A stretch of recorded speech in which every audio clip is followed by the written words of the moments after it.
We know there are a lot of students in virtual education right now. And if they are attending one of the schools like EPIC or OVCA, Insight, Oklahoma, those schools are not considered homeschool. And so they would meet the same requirements as the other students, but all of them are eligible to enroll in the program. We have 2 GPA requirements, and both of them are a 2.50. However, one is the overall GPA that the student finds on the transcript, and as you probably all know, that GPA is not the problem. The one that gets confusing for students is the 2.50 cumulative in the 17-unit curriculum. So this is one that many of you are probably familiar with our curriculum worksheet that we use. We get that out to students. It's also available on our website, and it's also in the paperwork that you receive at the end of the senior year. And that's probably the easiest way that we can find that it helps students to understand what the GPA is that they need in just those 17 units for OK Promise. We also are unique in that we have conduct standards. Students must attend school regularly, refrain from substance abuse and criminal or delinquent acts. And this is all at the, this is all something that the school monitors and then lets us know at the end of the school year. I'm going to go over a few problem areas I think that we've had, or some questions that we've had. Math has been a hot topic this year, and the most common path for students who are in Oklahoma's Promise, Algebra 1, Geometry, and Algebra 2. We have had some schools who are trying to use Algebra 3, which I'm not going to say that that won't count, because it can count for Oklahoma's Promise. However, the student needs to successfully complete Algebra 2 in order to take Algebra 3. And so it should not take the place of Algebra 2. And that's something that we've worked out with our math, the math folks at State Department of Education and at higher ed. And that is just really in the best interest of the student. Another great course is the College and Career Math Ready, CCMR. However, that course does not qualify for math requirements or a math credit. And unfortunately, it can't count towards Oklahoma's Promise. So I'm going to show this next screen. It really doesn't have anything to do with Oklahoma's Promise, but I want to make you aware of what's going on in, like they say, higher education mathematics reform. I think this is really interesting. And if you haven't seen this already, there's actually another session going on at the same time as our session today, where they're talking about the math pathways in more detail. But they've really gone to a lot of work to create these different pathways for math, because as we all know, not every student is out of the same mold when it comes, especially when it comes to math. So what you'll see here is there's just some more options for students once they get into higher ed. And you'll see, I think it's interesting, you'll see like quantitative reasoning on that first one. In the blue, you'll see what that course, what majors that course will apply to. So you'll see some of your elementary ed, your liberal arts. This is completely one of my daughters. This would be very beneficial for her when she was needing to take a math class. I'm going to skip over the elementary statistics and the functions of modeling. You see that maybe for your business majors, finance and marketing, and then pre-calculus. That is what we see, for our engineering, chemistry, biology, and STEM majors. The one class that you might notice is missing here, or at least I noticed it was, is that lovely college algebra that just makes students cringe a lot of times. But they're removing that titled course, and more than likely that is college algebra is being covered in that pre-calculus class. But, I think that there's kind of a stigma that has gone with college algebra, and a lot of students have become very scared of it. And so hopefully that will really help in the future with students and their math. And I skipped over elementary statistics because that one is not really tied to a specific major, but that one may also be available too. Yes, we have a question. Are these math options for college level respected by colleges outside of Oklahoma for the same majors you recommend? So that question, you may be able to see that in the chat. I am going to defer that question because that's not my area of expertise. That's a very good question. But you can see at the bottom of this, and Dr. Rachel Bates is a great contact person. And can you put her, Dr. Bates? Lynette's going to put Dr. Bates' email address in the chat, and she is a great person to ask that of. Thank you. We also have a question on,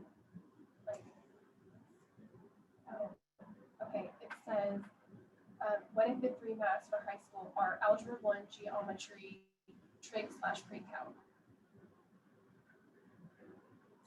The question is Algebra 1, Geometry, Trig/Pre-Calc. And I would say that as long as, I think I've been asked this question before, and quite honestly, I really wouldn't question that track, because if a student can take Algebra 2 should be a prerequisite for Trig/Pre-Calc. And so the understanding would be that that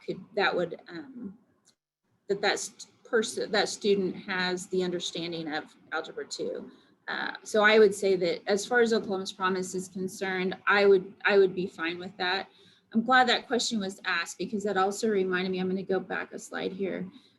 So I said most common path was Algebra 1, Geometry, and Algebra 2. And I know that with the way that the high school requirements are set up, for Oklahoma's Promise, Algebra 1 taken in the 8th grade for high school credit can count. However, I know that that's different for the high school graduation requirements if they're doing the college prep work ready curriculum. So in that situation, the Trig and Pre-Calc would be great, but we can still use the Algebra 1, Geometry, and Algebra 2 for Oklahoma's Promise, as long as that Algebra 1 shows up on the high school transcript. Now, if the student plans to go further and they have Geometry, Algebra 2, Trig and Pre-Calc, or something more advanced than that, then that's going to be fine too. I'm going to go ahead and move on to this slide, not that slide. It's the next slide, but this is where you're going to find that. I think most all of you are familiar with the subject code list that the State Department of Education has. And I just want you to bring that to your attention, because they have worked really hard on getting that document together. And we've also, as agencies, we've worked together to make sure that those courses, we try to get them in as in line as possible with each other. And also at the bottom of page 7, I just noticed this the other day when I was looking at it, there's a reference to the revisions that have been made recently. So if you do go out there and look at it, you may notice that something may be different from when you looked at it before. And that at the bottom of page 7, that will apply, or just that'll tell you what happened. Now, this is not the actual subject code list, but I pulled this off of there. I just did a cut and paste. And what I wanted to show you here was what we are looking for Oklahoma's Promise. And for college admission, you're going to be eligible for all diploma pathways. So that first column, now that's not a complete column. I had to cut it off just because of space on my slide. But you'll want to stick to the courses that you find there. And the other ones, sometimes you'll find these in all of the different categories. However, this one had these 3 specific options. So sometimes computer science can count as a math, but that's only in the core diploma. And so that's not going to be for college prep work ready or for Oklahoma's Promise. And it's clearly, it may not be quite as clearly identified as what I have it here, because I've added the color and the bold texture, but you want to just be careful when you're looking at the subject code list. And then of course, you'll find the CCMR under the eligible for elective credit only, indicating that it's not acceptable for a math course or math credit. So that I really like what the State Department has done here, because it's really, I think they're really trying to help you all determine what courses will fit in what categories, you know, the difference between the college prep work ready and the core diploma. So I think it's very helpful. The other option, and this is something we really hope that you'll use this in tandem, because this is OK College Start, which I'm sure that many of you are familiar with, and the list of courses to take. I don't have any other pictures of this website, but as if you're familiar with this, you do know that there are other tables that are available under each subject area. And this is something that's put out by the state regents for higher ed. And so these are going to be according to college admission requirements. We really hope that the subject code list, eligible for all diploma pathways, and this will agree. However, there could be something that maybe we've missed, or that maybe we need to take another look at. And if you do find a conflict, I would go with, I mean, ask us for sure, but I would go, if you're in a pinch, go with what's on OK College Start, just because you do know that this has been approved for college admission, which is going to be ultimately Oklahoma's promise too. On to another subject. So when COVID started almost a year ago today, right? Many of you are probably familiar with this, and we put in place the very popular Oklahoma's Promise rule of a P on a transcript equals a D. A little bit of sarcasm there. I know that's not a very popular statement, but we have to have a grade in order to calculate that 2.50 GPA. And so that's why we've had that, that's why we have that policy in place in order to be able to calculate that GPA. Due to COVID and some of the changes within grading systems at the schools, we realized that there are some students who may receive a pass instead of an actual grade. And I'll be honest with you, I don't think that we saw any pass grades last year on our transcripts when we were evaluating. But if something happens that a student takes a pass grade instead of an actual grade, and honestly, I could probably see this happening more like in a concurrent enrollment situation, but that doesn't mean that it couldn't happen at the high school level also.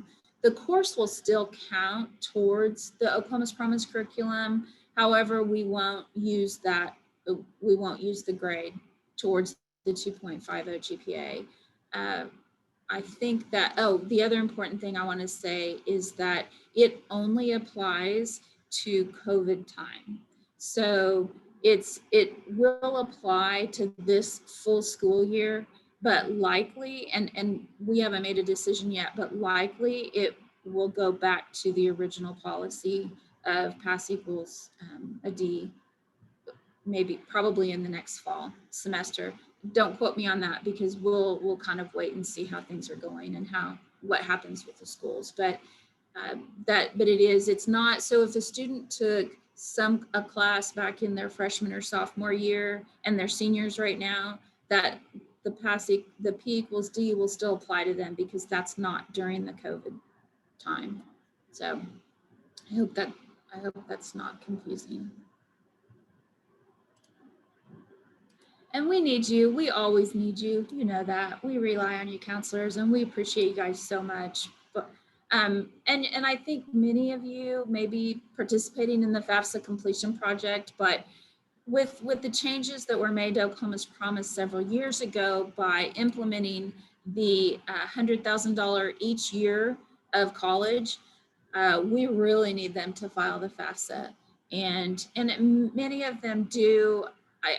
It seems to me that a lot of the ones who may choose not to file the FAFSA, and I see them file it late, and I'm not necessarily talking about seniors, but anyone actually, are the families who know they might be over 100,000, which is not very many.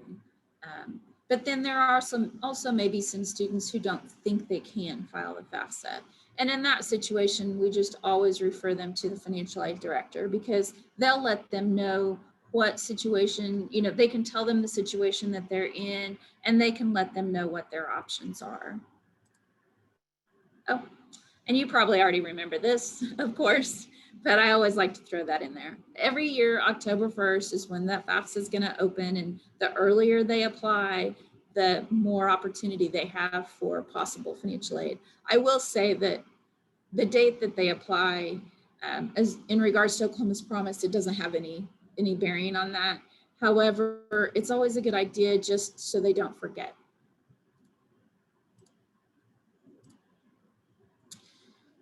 Many of you are probably aware it pays tuition only. Fees are not included at an Oklahoma Public College and University, and it pays for a portion of tuition at Oklahoma private colleges and universities. It also pays tuition at the career technology programs that are eligible for federal financial aid. And we look at the actual hours enrolled, which makes this a little bit unique from other programs in other states.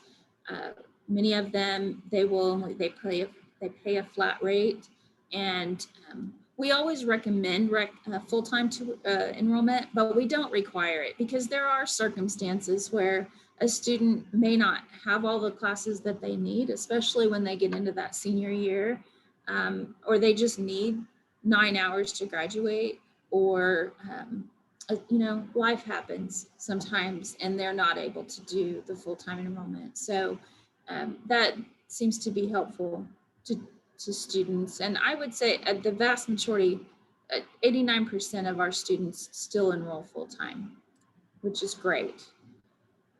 So a student has 3 years to start using or to start college or at a career tech program. And once they start at post-secondary education, then that 3 years goes away, and the 5 years or the completion of the bachelor's degree steps in. So they still have that 5 years or upon the completion of a bachelor's degree. In addition to that, the legislature has implemented the cap on the number of credit hours that we will pay for in college. So this started with the class of 2018, and I have a student, my daughter is the class of 2018, so I can always remember. She's finishing her junior year right now. So students who are starting their senior year next year, that this applies to them and anyone after them. So what this means is the cap on the total number of hours for which we will pay for. And that cap is 129 credit hours, or the number of credit hours required by the degree program. So we do know that there are some degree programs out there that have, I would guess maybe engineering, or actually I think instrumental band teacher is one that is, or instrumental education, I think is the correct title, but I think that has quite a few hours and it's more than the 129. So if that's the program that they're in, then that will be confirmed at the college or university, and the financial aid office will help us determine that. So, but it's the number of hours that they've paid for. So one of the questions we get a lot of times with this is, well, I have a student who took 60 hours of concurrent enrollment, and probably not 60 hours, maybe let's say 18 hours of concurrent enrollment, and that's going to go against that 129 credit hours. Actually, it's not, because we didn't pay for that. So they're kind of they're benefited in that they have those 18 hours that hopefully they got paid tuition free when they were in high school. And so they'll have some more hours to be able to get up to that 129. Here's your new surprise. Not new surprise, here's the surprise.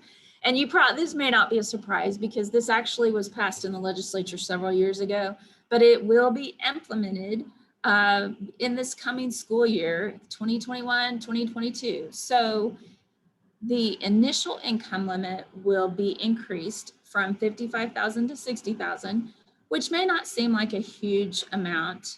And it may not, but it may make a difference for a number of people. And, you know, my hope is that, you know, we might see this increase again. There's nothing in the legislature that is saying that they're going to do that. But, you know, gradually it's better than sticking at 50,000 for like 20 years. And so I am encouraged by that.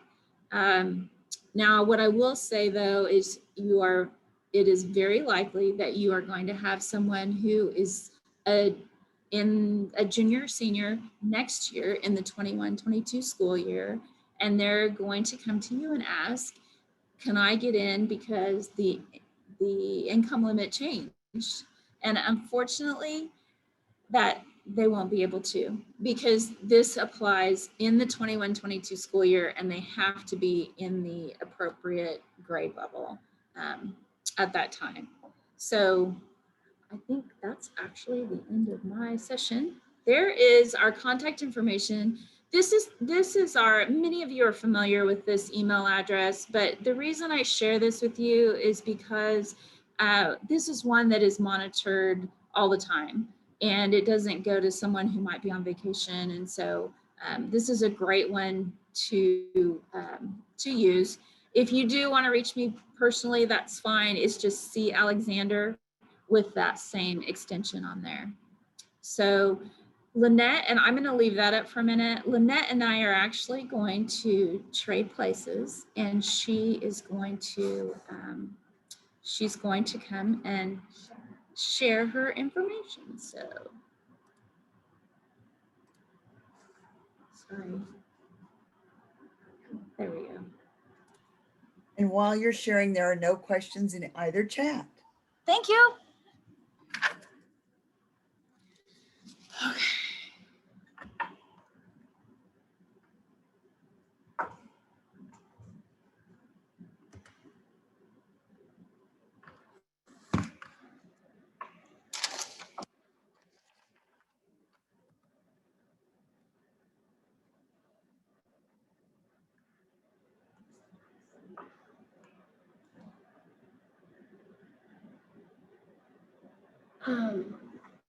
Okay. Okay.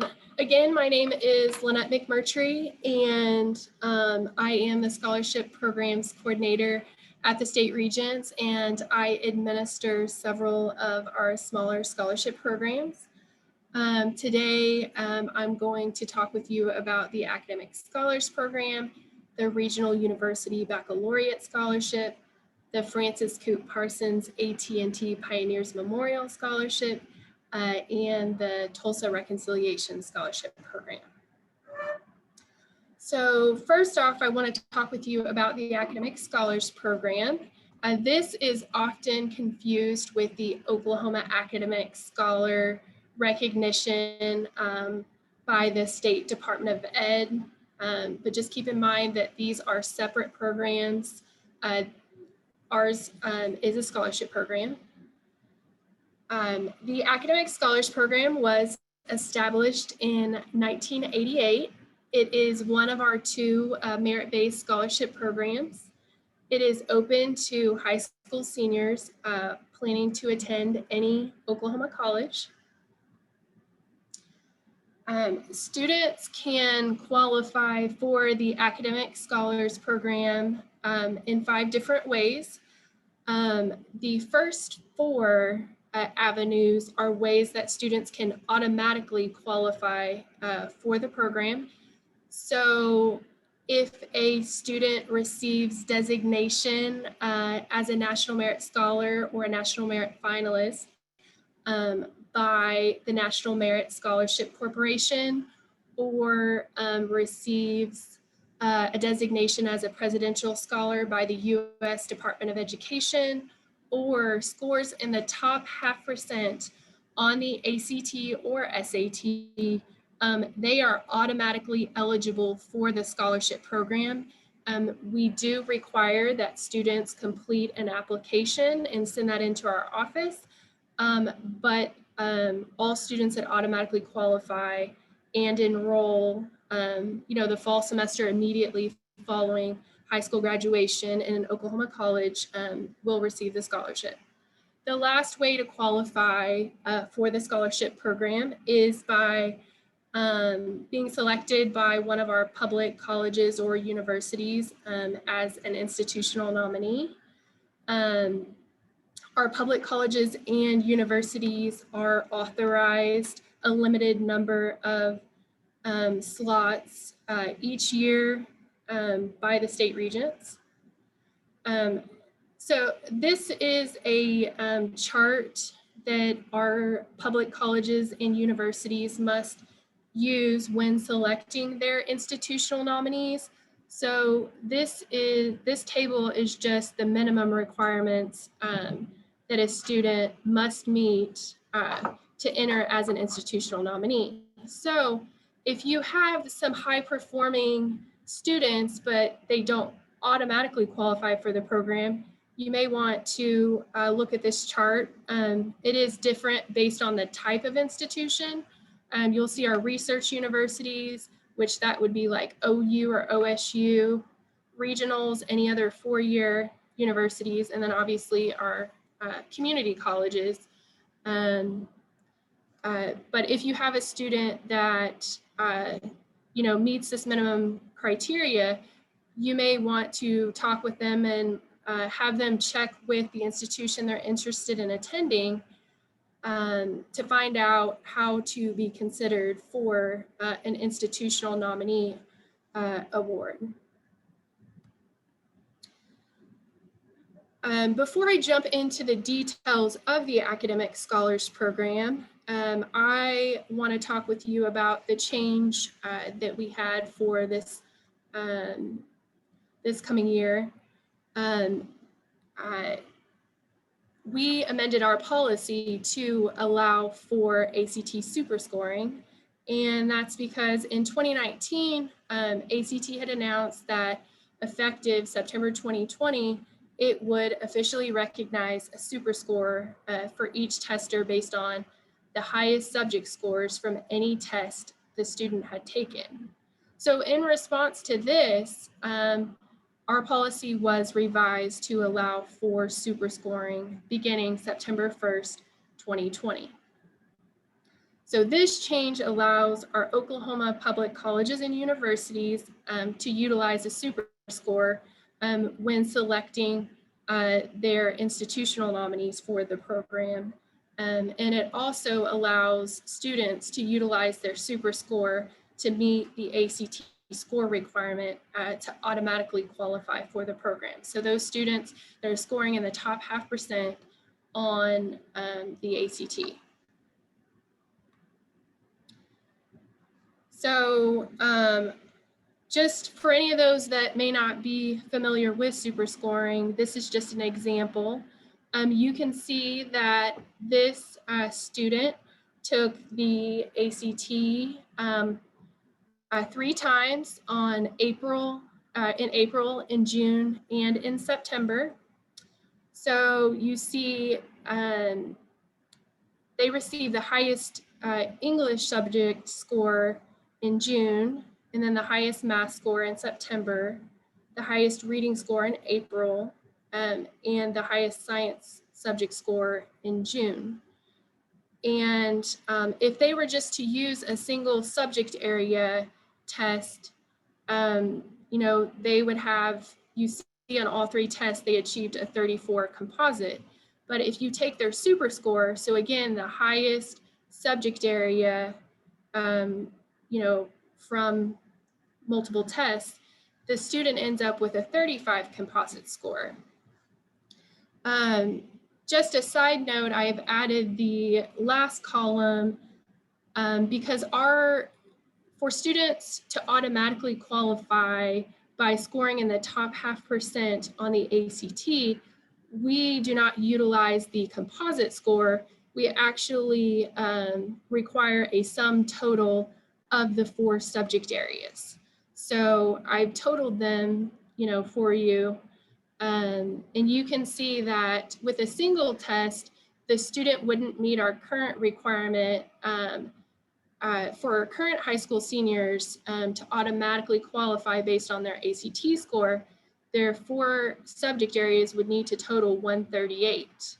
And you can see that by allowing the student to utilize their super score, they would meet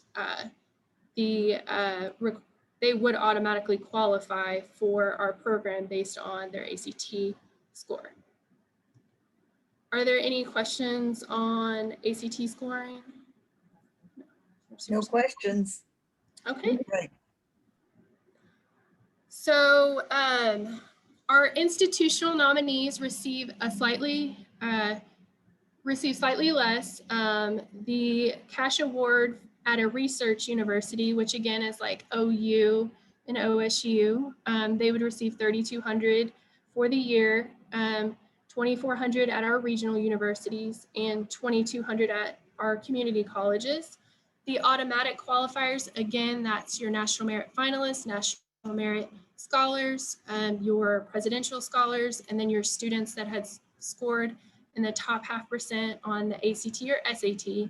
They would receive $5,500 at research university, $4,000 at a regional university, and $3,500 at a community college. And that is for the year. This is an 8-semester scholarship, so 4-year scholarship. Our institutional nominees are required to start at our public institutions, but while at our public institutions, while the students are receiving their cash award, our public institutions are required to offer a tuition waiver in addition to the cash that they're receiving from our office. So students are required to maintain full-time enrollment for fall and spring. They are required to maintain at least a 3.25 cumulative grade point average and complete at least 24 credit hours each academic year. The institutional nominee slots in award amounts are authorized annually, so they are subject to change. And again, if you have any students that meet that minimum eligibility, have them check with the public college or university so that they can be considered for the award. The process for our automatic qualifiers, we try to have the application available by the end of October. We have to ensure that we have the score for our ACT and SAT automatic qualifiers before we can provide that application. But those students will fill out the application as well as your National Merit finalists and National Merit scholars, and they send that into our office in spring. So hopefully within the next week, we'll get our award notification letters out to students that have already sent in applications. And then a report will go out to the colleges and universities, letting them know, their students that automatically qualify and will be receiving the scholarship at their institution. Are there any questions on academic scholars? No? Okay, well, then if there aren't any questions, I'll jump right into the Regional University Baccalaureate Scholarship Program. This scholarship is just at our public regional universities. It was established in 1994. And again, this is a 4-year scholarship for students that are enrolled in a bachelor's degree program. And it is to enhance the academic quality at our public regional universities. So if students are required to have a composite score of a 30 on the ACT. We've revised our rules to allow for super scoring to be allowable for this program as well. So they could have achieved that on a single test or utilizing multiple tests. Or if the student is a National Merit semifinalist or National Merit commended student, they can be considered for this award. The student must be an Oklahoma resident. This scholarship is renewable for up to 8 semesters or until a bachelor's degree is received, whichever comes first. The scholarship is not transferable to another university. Recipients must maintain a 3.25 cumulative grade point average, and they must also maintain full-time enrollment. So the Regional University Baccalaureate Scholarship, these slots are also awarded annually and are subject to change. But if you have a student, that has a 30 composite, make sure that they're aware of this program if they're interested in attending any of our Oklahoma public regional universities. Next, I just had a couple of things that I wanted to mention on the Francis Coop Parsons AT&T Pioneers Memorial Scholarship. Is there a deadline for that? Oh, okay. So I'll address the deadline for both academic scholars as well as Regional University Baccalaureate Scholarship. For academic scholars, we don't publish a deadline on our application because we allow students to achieve the required ACT score through the July ACT test date. So, that might be right up until the start of their fall semester of college. Colleges are going to provide tentative deadlines to students. They want them to submit the application as soon as they qualify, because if they end up not submitting the application and enrolling the fall semester right after college, then they wouldn't be eligible. So there's a lot of flexibility, and students can submit that right up until the start of the fall semester. And then our Regional University Baccalaureate Scholarship Program, the process for that scholarship would be likely different at each of the institutions. So you would want to check with the institution that the student is interested in attending for their process and deadlines. Are there any other questions? Oh, 10 minutes. Okay. Okay, so the Francis Coop Parsons AT&T Pioneers Memorial Scholarship, we administer this scholarship, but it is a private scholarship that we just assist with. It's a $1,000 cash award. It can be used at an eligible career technology center to your college or four-year university. It's open to first-time freshmen with at least a 3.0 GPA, and the family income does not exceed $75,000. The two things that I want to emphasize: the deadline, the application must be postmarked on or before March 26, 2021. Please do not have your students email in the application, because oftentimes when I receive them by email, they're lacking their tax return as well as their high school transcript. The committee will not consider applications that do not have both a tax return and a high school transcript. So please make sure that your students submits a completed application so that they can be considered for the scholarship. Okay.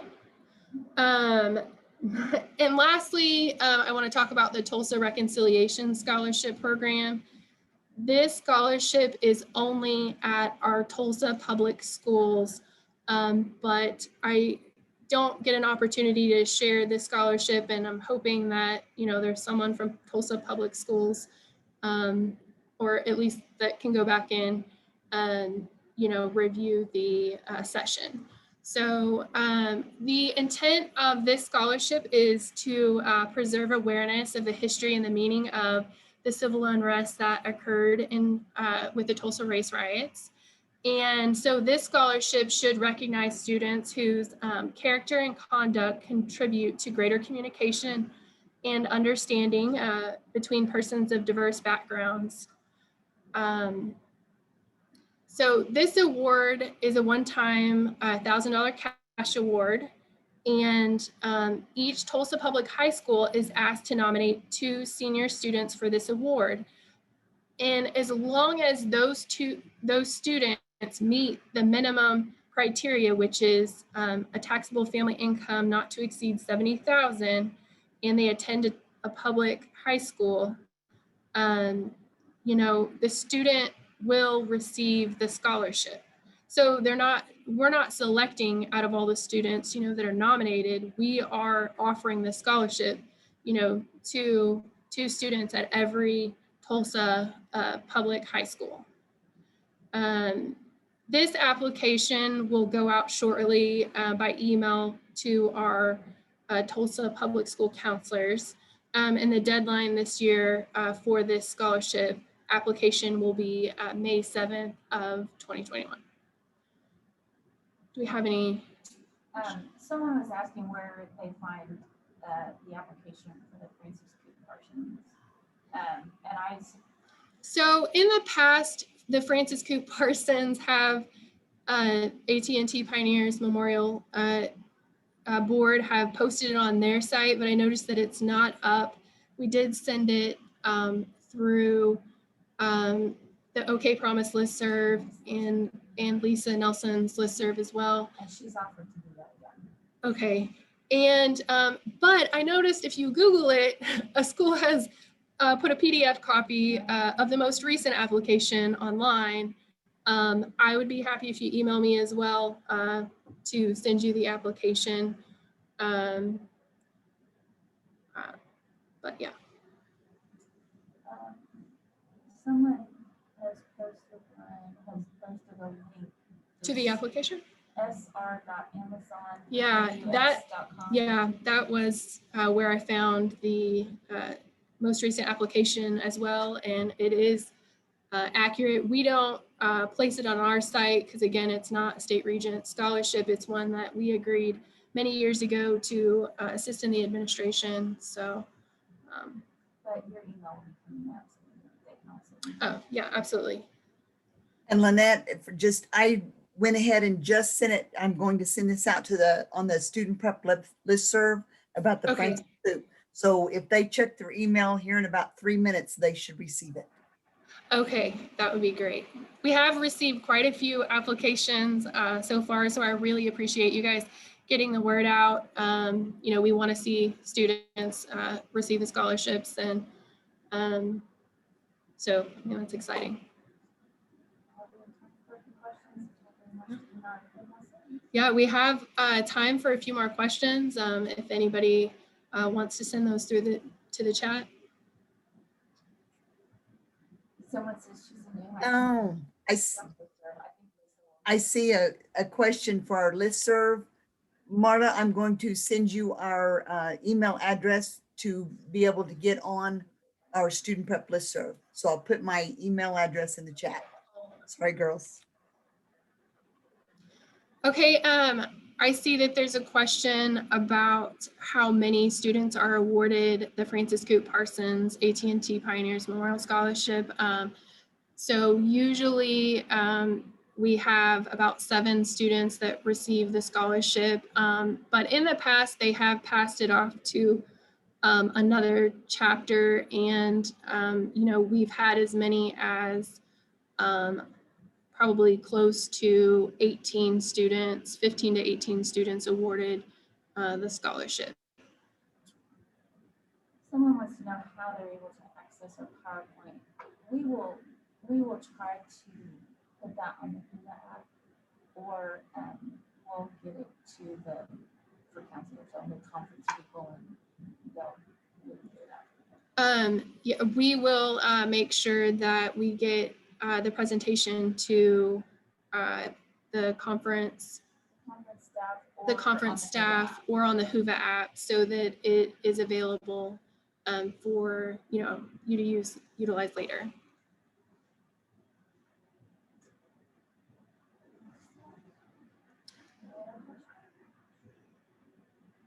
Are there any other questions? All right, well, if there's no other questions, I guess we will go ahead and end this session. Thank you so much for joining today. And if you have any questions in the future, feel free to send us an email. Thanks.